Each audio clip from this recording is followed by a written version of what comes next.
चलिए बच्चों, तो हम लोगों ने पढ़ा था अन्योन्य प्रेरण, ठीक है। अन्योन्य प्रेरण के बाद आज की कहानी हम लोग आगे कंटिन्यू करते हैं। एक बार थोड़ा सा अन्योन्य प्रेरण के बारे में आपके सामने बातों को थोड़ा और रख देता हूँ। देखिए अन्योन्य प्रेरण क्या होता है बच्चों, तो हम लोग ये बात जानते हैं कि अगर दो कुंडलियां पास पास रखी जाए, क्या की जाए, दो कुंडलियां ऐसे पास पास रख दी जाए। अगर एक कुंडली में हम लोग धारा भेजें, ये शांत रहो जी। अगर एक कुंडली में हम लोग क्या करें, धारा भेजें, तो अगर हम लोग एक कुंडली में धारा भेज रहे हैं तो हम जानते हैं कि कुंडली में जब धारा जाएगी तो कुंडली के चारों ओर क्या जनरेट हो जाएगा, चुंबकीय क्षेत्र। तो पहली वाली अगर कुंडली में हम लोग धारा भेज रहे हैं तो पहली वाली कुंडली में क्या होगा, पहली वाली कुंडली के चारों ओर चुंबकीय क्षेत्र जनरेट हो जाएगा और ये उसकी चुंबकीय बल रेखाएं होगी। क्या होगी बच्चों, चुंबकीय बल रेखाएं होगी।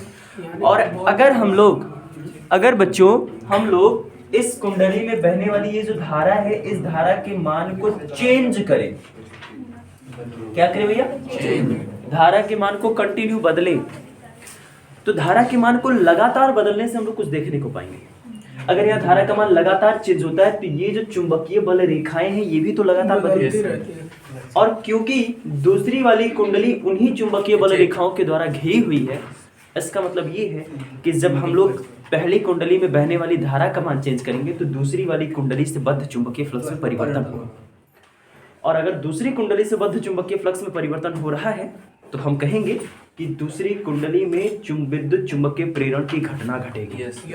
आपको मैंने यही बात पढ़ा है कि भैया कहीं भी कोनो जगह पे आपकी कुंडली आपके लूप के तल से बद्ध चुंबकीय फ्लक्स में परिवर्तन हुआ तो वहां पे ऑटोमेटिक से विद्युत वाहक बल और प्रेरित धारा आएगी। तो अपेक्षित कराई जाती है ना, तो मैंने तो कई तरीके बता रखे हैं, खाली अपेक्षित गति तो नहीं ना बताया। तो दूसरी वाली कुंडली से बद्ध चुंबकीय फ्लक्स में परिवर्तन होगा। अगर दूसरी वाली कुंडली से बद्ध चुंबकीय फ्लक्स में परिवर्तन होगा तो दूसरी कुंडली में प्रेरित विद्युत वाहक बल और प्रेरित धारा उत्पन्न हो जाएगी। इसी घटना को कहा जाता है बच्चों अन्योन्य प्रेरण। क्या कहा जाता है, अन्योन्य प्रेरण कहा जाता है। चलिए आज हम पढ़ने जा रहे हैं अन्योन्य प्रेरण। लेकिन सर जी इसमें हाई धारा हमेशा रखेंगे ना पहले वाले में, क्यों हाई धारा, क्योंकि तभी तो उसमें जाएगा, तभी चुंबकीय तब फ्लक्स में इसमें परिवर्तन होगा तब उसमें जाएगा, जनरेट होगा। ऐसे नहीं कह सकते कि हाई धारा रखेंगे तभी ऐसा होगा। इतनी धारा भेज दो कि उसके चारों ओर एक बड़ा चुंबकीय क्षेत्र बन जाए, हाँ? और चुंबकीय क्षेत्र में दूसरी कुंडली पड़ जाए, बस आराम से फिनोमेना होगा। कोई कंपल्सरी नहीं कि हाई धारा रहेगा तभी ऐसा होगा। आपने कॉइल ले लिया, कॉइल में नॉर्मल धारा भेजेंगे, अगर मैग्नेटिक फील्ड बन गया वहां तक उसके छोटे बड़े पे वो करता है, अनुमान करता है। हाँ चुंबकीय क्षेत्र, हाँ चुंबकीय क्षेत्र बड़ा रहेगा तो जाहिर सी बात है आपका तुरंत कुंडली उस चुंबकीय क्षेत्र में मतलब ज्यादा रेंज पास आएगा, ज्यादा जगह पास आएगा, और कोई मतलब नहीं। चलिए आज हम लोग पढ़ने जा रहे हैं बच्चों अन्योन्य प्रेरण गुणांक या अन्योन्य प्रेरकत्व। क्या पढ़ेंगे बच्चों, अन्योन्य प्रेरण गुणांक या अन्योन्य प्रेरकत्व। बच्चों हम ये बात अच्छे से जान चुके हैं कि अन्योन्य प्रेरण की घटना में दो कुंडलियां होती हैं। पहली कुंडली को हम लोग कहते हैं प्राथमिक कुंडली और दूसरी कुंडली को कहते हैं द्वितीय कुंडली। मान के चल रहे हैं कि प्राथमिक कुंडली में फेरों की संख्या N2 है, N1 है, और द्वितीय कुंडली में फेरों की संख्या N2।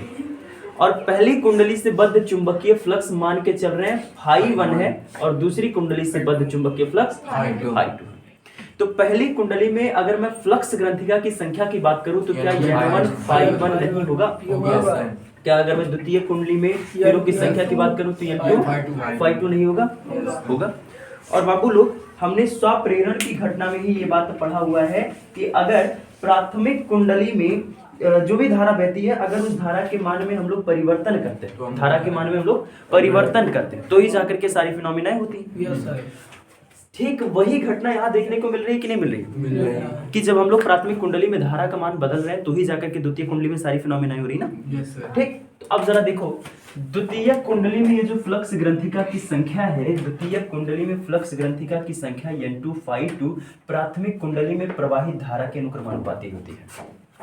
प्राथमिक कुंडली में प्रवाहित धारा के अनुपाती। इसका सेंस समझ रहे हो? यस इसका सेंस ये है कि पहली कुंडली में धारा का मान जितना ज्यादा होगा, हाँ, दूसरी कुंडली में फ्लक्स ग्रंथिका की संख्या उतनी ज्यादा मिलेगी। समझ में आया? ठीक है। तो अगर आप लोग पहली कुंडली में बहने वाली धारा का मान ज्यादा रखेंगे तो दूसरी कुंडली से बद्ध जो चुंबकीय फ्लक्स है उसका मान बहुत ज्यादा मिलेगा आपको। ठीक है। अच्छा, अगर इस प्रोपोर्शनलिटी के सिंबल को हटाएंगे तो कोई कांस्टेंट आना चाहिए। तो n2 इज इक्वल टू, यहाँ एक कांस्टेंट आता है कैपिटल M इंटू आई, जहाँ बच्चों यम एक नियतांक है, एक नियतांक है बच्चों, और इसे हम लोग क्या कह रहे हैं? अन्योन्य प्रेरण गुणांक कहते हैं। क्या कहते हैं बच्चों? अन्योन्य प्रेरण गुणांक कहते हैं। अच्छा, एक बात बताओ, देखो याद रखना है, स्वप्रेरण और अन्योन्य प्रेरण घटनाएं हैं, प्रक्रियाएं हैं, जबकि स्वप्रेरण गुणांक और अन्योन्य प्रेरण गुणांक एक राशि है। समझ में आ रहा है? तो जब बात राशि की होगी तो इसका मतलब उसमें गुणांक शब्द जुड़ा है। समझ में? या जो ये लास्ट में अत्व आता है वो रहे। समझ में? प्रेरकत्व ये आना चाहिए। ठीक है। और विद्युत चुंबकीय प्रेरण की घटना का एग्जाम्पल पूछता है उन्होंने। समझ में? तो ये दोनों लोग विद्युत चुंबकीय प्रेरण की घटना के उदाहरण है। समझ में आया? ठीक है। तो अब आप लोग इसमें आगे देखो, ये विद्युत चुंबकीय प्रेरण की घटना पे काम कर रहा है कि नहीं कर रहा है? कर रहा है। अच्छा, अब एक बात बताओ कि दूसरी कुंडली से बद्ध चुंबकीय फ्लक्स में परिवर्तन हुआ है, तो दूसरी कुंडली में प्रेरित विद्युत वाहक बल आया है ना। तो दूसरी कुंडली में जो प्रेरित विद्युत वाहक बल आया है वो फैराडे के नियम का पालन करेगा कि नहीं करेगा? करेगा। तो आइए हम बात करते हैं फैराडे के नियम से। किससे मेरे बच्चों? फैराडे के नियम से, फैराडे नियमानुसार। तो फैराडे के नियम के अनुसार से दूसरी कुंडली में उत्पन्न जो प्रेरित विद्युत वाहक बल है E2, ये माइनस N2 डेल्टा phi2 बटे डेल्टा t, ये हो जाएगा कि नहीं हो जाएगा? और उसका जरा सेंस समझो, वो कह क्या रहा है। द्वितीय कुंडली में हम लोग मान के चल रहे हैं कि डेल्टा टी टाइमिंग में चुंबकीय फ्लक्स में परिवर्तन कितने का हो गया है? डेल्टा phi2 का हुआ है। याद रखना, हम ये मान के चल रहे हैं कि द्वितीय कुंडली में डेल्टा टी समय में डेल्टा phi2 चुंबकीय फ्लक्स बदल गया है। समझ में आया? ठीक है। उतने समय में या तो उतना ज्यादा चुंबकीय फ्लक्स बढ़ा है या तो उतना ज्यादा चुंबकीय फ्लक्स घटा है। हम ये सब मान के चल रहे हैं। अब एक बात बताओ, थोड़ा सा N2 को डेल्टा सिंबल के अंदर अगर हम ले जाएंगे तो E2 इज इक्वल टू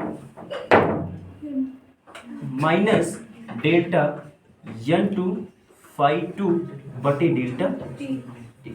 हो जाएगा कि नहीं हो जाएगा? हो जाएगा। और एक बात बताओ, N2 इंटू phi2 की जगह पे हम लोग ऊपर देख रहे हैं कि N2 इंटू phi2 बराबर भैया तो M इंटू आई है। तो क्या हम यहाँ M आई नहीं लिख सकते हैं? लिख सकते हैं। तब हो जाएगा, तब E2 is equal to minus delta M I बटे डेल्टा। हो जाएगा कि नहीं हो जाएगा? हो जाएगा। M कांस्टेंट है तो उसे डेल्टा सिंबल के आगे ले लेंगे, तो ये हो जाएगा minus delta minus M delta I बटे डेल्टा। ठीक है। और इसको थोड़ा सा सेट करते हैं तो E2 is equal to minus M delta I बटे डेल्टा टी। अब ये क्या आ गया है ना? अब ये क्या आ गया सर जी? इसे हाँ I1 से सर I1 कर लेते हैं। चलो, अब यहाँ बच्चों एक फॉर्मूले में एक डाटा निकल करके हमारे सामने आ रहा है, डेल्टा I1 बटे डेल्टा टी। अब ये क्या है बच्चों? आप लोग जरा बताओ, अन्योन्य प्रेरण की घटना कब घट रही थी? जब पहली कुंडली में धारा का परिवर्तन हो रहा था। ये बाबू उसी धारा परिवर्तन की दर है। ये प्राथमिक कुंडली में क्या है? धारा परिवर्तन की दर है। और धारा परिवर्तन की दर का सेंस क्या है? धारा परिवर्तन की दर का मतलब होता है कि प्राथमिक कुंडली में कितने समय में कितनी धारा परिवर्तित होगी। कौन? कितने समय में कितनी धारा परिवर्तित हो गई, ये बच्चों धारा परिवर्तन की दर बताता है। समझ में है कि प्राथमिक कुंडली में मैंने डेल्टा टी टाइमिंग में डेल्टा आई धारा परिवर्तित कर दी है। अब इसके बाद देखो, इसके मान को थोड़ा सा सेट कर ले अगर हम लोग,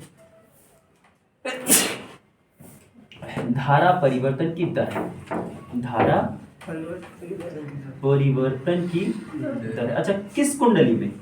प्राथमिक कुंडली। यहाँ 1 लगा है, उसका सेंस थोड़ा निकाल लीजिए है ना।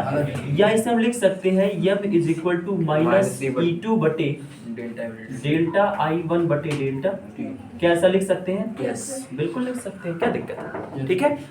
और अगर कुंडली में धारा परिवर्तन की दर एकांक हो जाए, यानी डेल्टा I1 बटे डेल्टा T का मान 1 एम्पियर पर सेकेंड हो जाए बच्चों, क्या हो जाए? अगर 1 एम्पियर पर सेकेंड हो गया तो तुरंत यम का मान -E2 के बराबर हो जाएगा क्या? और अगर हम लोग इसका परिमाण देखें, यानी संख्यात्मक रूप के बारे में बात करें, किस रूप के बारे में बात करें?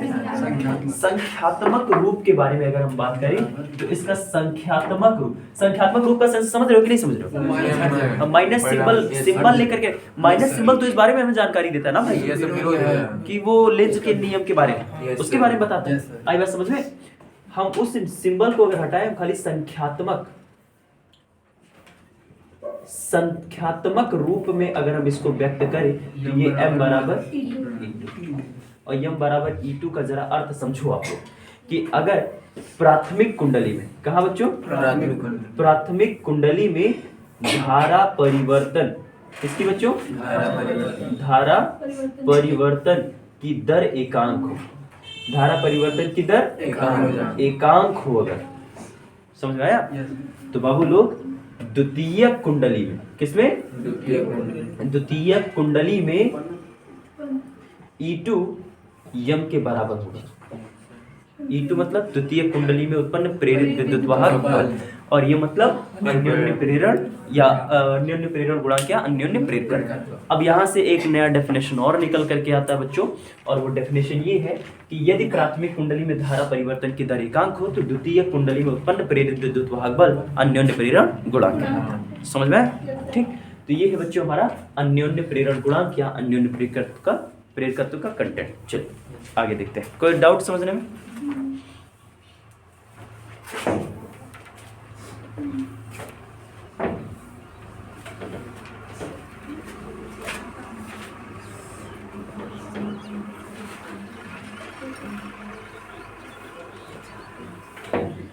सर बाहर रहिए, थोड़ी देर बाद एंटर हो जाइएगा सर।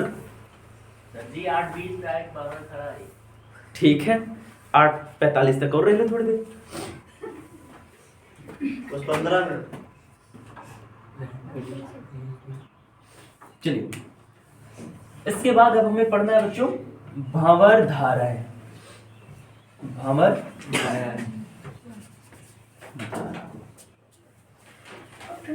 चलिए देखिए भंवर धारा क्या है। देखो बाबू लोग, अगर हम बात करें भंवर धारा को लेकर के, तो भंवर धारा बोर्ड में पूछे जाने वाला बहुत सहज और कंटेंट अच्छा है। क्या हुआ जी?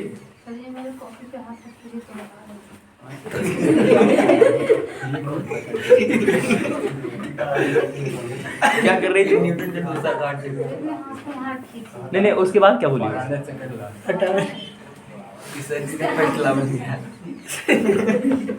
चलो आ जाओ बच्चों, क्या पढ़ना है? भंवर धारा। मान लिया अगर धातु का कोई टुकड़ा है हमारे पास, बच्चे तो उसमें देखना क्या है? ये दूसरा अगर हम लोग लाला देखो धातु का क्या करें? टुकड़ा, पीस।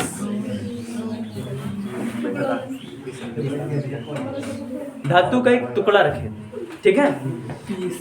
धातु का अगर हम कोई टुकड़ा ले ले और इस धातु के टुकड़े को किसी चुंबकीय क्षेत्र में रख दें, धातु के टुकड़े को कहाँ रखें? चुंबकीय क्षेत्र में, इंग्लिश में ओके। वो है अब भंवर धारा। रहने दो, बवाल मच जाएगा। भंवर धारा, वाह, इसको देखो, ये मौके से पढ़ रहा है। जुनून आवेशन, क्या आवेशन पढ़ोला देखो, भीमराव अम्बेडकर। चलो देखो, धातु का अगर हम लोग बच्चों टुकड़ा ले लें, ठीक है? धातु का क्या ले लें? और धातु के उस टुकड़े को किसी चुंबकीय क्षेत्र में रख दें। हाँ बच्चे, टुकड़ा पीस होता है। टुकड़ा बोलते हैं। टुकड़ा नहीं होता, तू नहीं होता है। ये भाई बच्चा कहाँ पे पीस उठा रहे हाँ? हैं तू? बोलते तू है लेकिन होता टू है। तू टुकड़ा। वो सही गाना उनका है, वो हमसे चाहते का टुकड़ा वाला काम करते हाँ, टुकड़ा रहता है, देखो टुकड़ा रहता याद आई हैं। वही गई वाला सुनिए, वो टुकड़ा सुनिए। है। टुकड़ा होता है।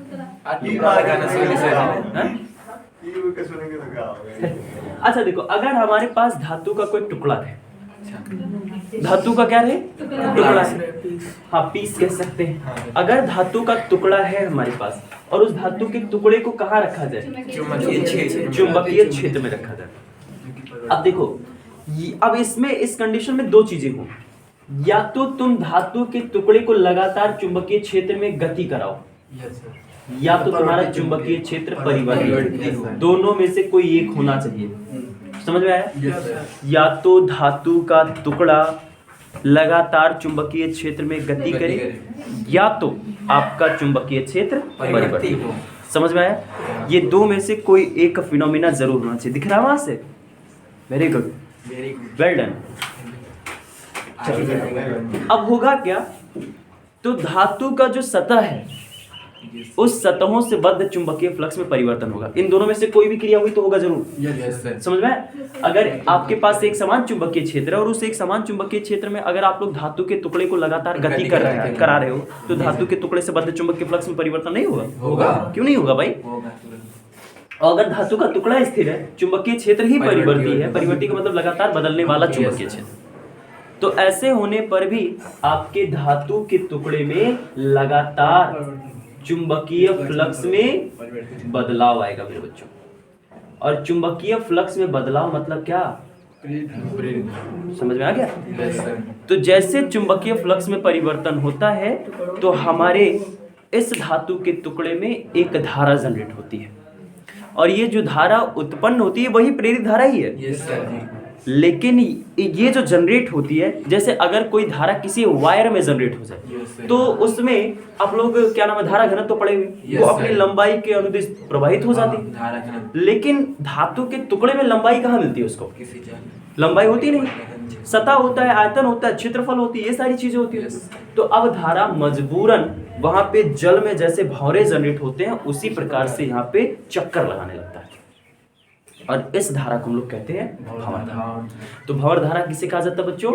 अगर किसी धातु के टुकड़े को किसी परिवर्ती चुंबकीय क्षेत्र में रख दिया जाए, अथवा जब धातु के टुकड़े को एक समान चुंबकीय क्षेत्र में रख करके लगातार गति कराई जाए। समझ में? तो उस धातु के टुकड़े से बद्ध, उसके संपूर्ण आयतन से बद्ध चुंबकीय फ्लक्स में परिवर्तन होता है, और संपूर्ण आयतन से बद्ध चुंबकीय फ्लक्स में परिवर्तन होने के कारण विद्युत चुंबकीय प्रेरण की घटना घटती है, और आपके इस धातु के टुकड़े में पूरे आयतन में एक प्रेरित धारा उत्पन्न होती है, और ये प्रेरित धारा जल के समान चक्करदार।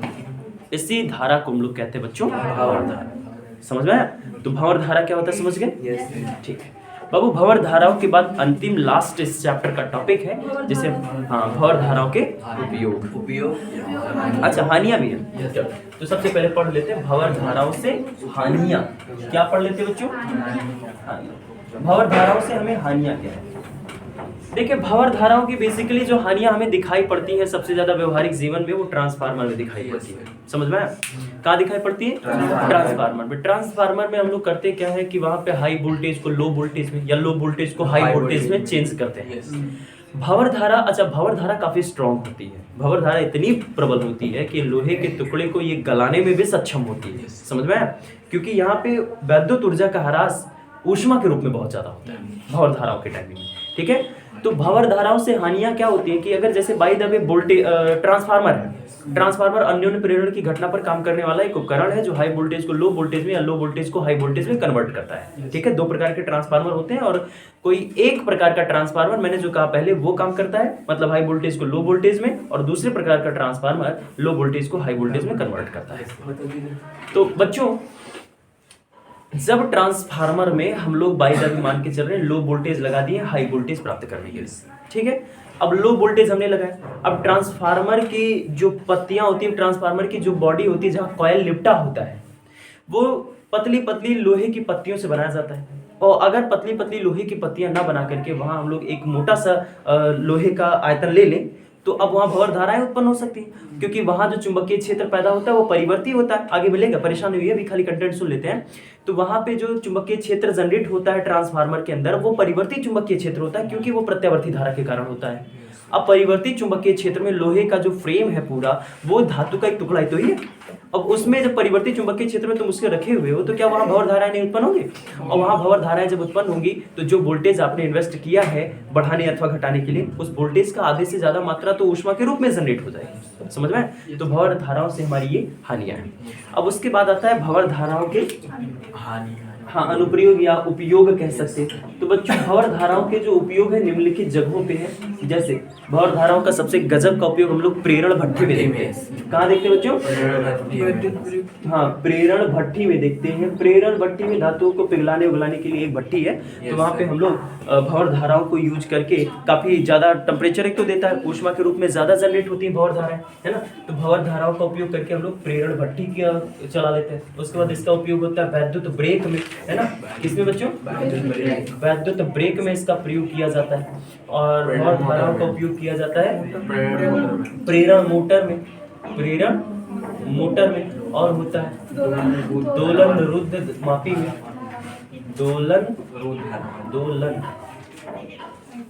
रुद्ध धारा मापी। ये सब आपके भंवर धाराओं के उपयोग हैं, इन जगहों पे किए जाते हैं। ठीक है बच्चों, चैप्टर खत्म हो गया। अभी थोड़ी देर बाद हम लोग न्यूमेरिकल सॉल्व कर लेंगे।